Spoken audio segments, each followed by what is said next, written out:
Hello there everybody, welcome to Planetside 2. Now, Planetside 2 is a pretty unique game. It is an MMO, it is a first-person shooter, and yeah, it has an entirely open world. Like here, there's a couple different, 4 different continents to be exact, and each continent, you're free to roam around wherever you want in this, and yeah, you go around fighting battles, trying to take territory for your faction. There are 3 factions: the Vanu Sovereignty, the Terran Republic, and the New Conglomerate. Brief rundown on the factions. The New Conglomerate is my favorite one right now. You can have characters as in all the different factions, so don't be too upset. Like, don't take too much time in picking what faction you want to play as, because it doesn't really matter. I mean, there are differences between the factions, but nothing stopping you from making another character. And once you try things out and you decide you want to try something else,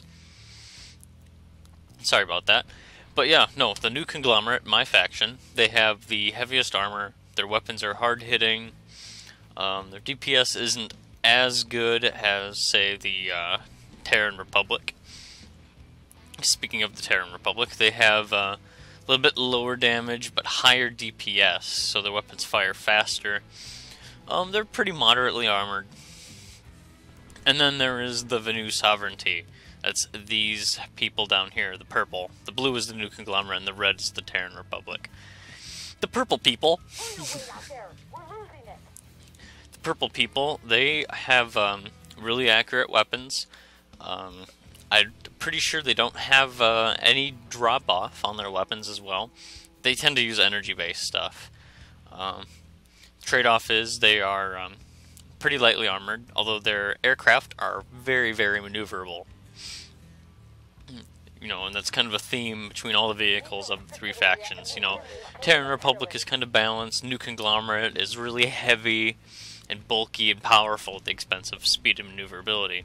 So depending on what you want, just kind of sift through the factions and figure out what kind of gameplay, what kind of game style you want to play before you just, you know, get too involved, spend too many certification points, which is what you use to upgrade your weapons and all that good stuff.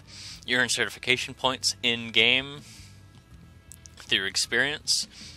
I believe it is a cert point for every 250 experience you get. So it's a little slow depending on how you play, but overall it's not too horrible. And see here, this is just something random I pulled up. It's actually my weapon, my current primary weapon in my light assault class. See, 30 cert points, you can just go through and say, oh, I want this. So you unlock it, you spend 30 cert points, and this is where it's listed here. I have 269 available. You do that, great, and then you equip it, and you're good to go. Now, not only can you do these upgrades on weapons, but all the different vehicles have their own upgrades. It's like, where did you go? I'm going to pull up the Galaxy again. The Galaxy is a large transport aircraft as well. It's fairly well armed as well. It almost has to be. It's so big and bulky. It's just such a big target. But as you can see in vehicles, you have upgrade slots on every little thing. You can upgrade the type of ammo capacity, different utilities, add 6 rounds to the default magazine size, decrease reload time, all sorts of different optics you can throw on, increase zoom, night vision, thermal, you name it, you have it. You can even change the weapon, you know, switch around the weapon loadout of the vehicles and customize it to your liking. And you can even, let's see, it just shows, no, stop doing that, game. You can even color it the way you want to with change appearance. It is just entirely up to you. Although some of these colorings take the station credits, which is the premium currency in-game.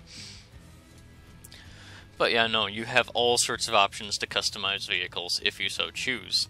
Although the appearance obviously isn't functional in any way, shape, or form, it just makes it look cool.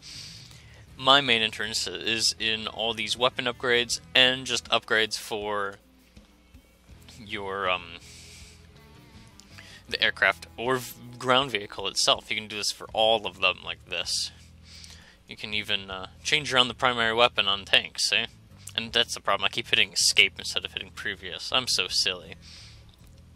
You know, definitely worth it to invest some certification points into your vehicles to make them as good as they can be and support your team. As for the actual gameplay, it is heavily teamwork based. Think Battlefield, but on an even larger scale. I will pull up the social tab and kind of show you how it's divided out. There's even a thing called leadership certifications, where you can increase the amount of ways that you can coordinate, sending in spawn beacons for your squad so they can orbital drop onto locations, different communications, a special command channel for people issuing commands to the faction as a whole. Outfits, this is like your kind of guild or corporation or, you know, clan, if you will.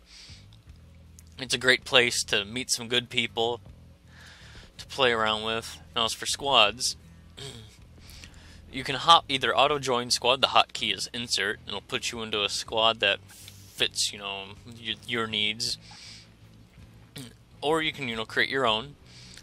And this is where the magic happens. There is the squad system is quite complex. You can be in one squad, but you can have a platoon and then separate like 4 different squads within that platoon. So it is highly organized, and I believe 12 soldiers is the maximum in a single squad. So you can do the math on that one with all the different squads you can have and the number of men that you can have in there at one time. The result is highly coordinated, very mobile, very powerful strike forces, assuming you have a good leader that can pull people together and focus them on a single purpose, which is actually pretty common sight in this game. I love it so much. Just the other day I was playing, I forget exactly where we were, but we're duking it out and we're calling in for reinforcements, and all of a sudden they came in on the command channel saying that they're sending reinforcements our way, and 2 of those galaxies, those transport aircraft, flew overhead, dropped in a whole bunch of soldiers, and we were able to push the enemy out of the territory and took the fight to them. It was magical. Now, the best thing about this game, despite all the amazingness in it, it's free to play. If you don't want to pay any money to play it, you don't have to. It is completely and totally free. So, it has that going for it. There's absolutely no reason for you not to check it out. And yeah, this video is getting a little bit long. It's like 8 minutes, thereabouts. But it's not really enough time for me to get into the gameplay, so that will be next time. Alright, as far as any bugs or anything that are in the game, I haven't really noticed anything major. And considering how many men you can potentially have in the battlefield at one time, it handles it quite well. Then again, remember, if you've seen any other reviews, I have a pretty decent rig. Just make sure, you know, you check your the minimum requirements before you spend the time to install it. You know, it's not like you have any money on the line. If you're not sure, might as well just go for it and install it and see if it works alright.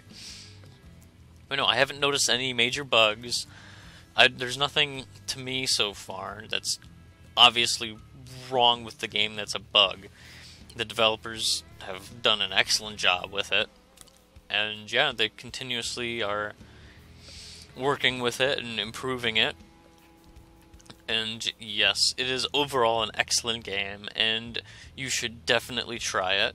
Swan, I'm pointing this right at you. You better watch this video, and you better get Planetside 2, because it is an amazing game, and we can always use more people, more bodies to throw at the enemy. ZOMG Zerg Rush. But yes, it is an excellent game. You will not regret getting it. And see here, there's all sorts of different directives, there's all sorts of different things you can work up to.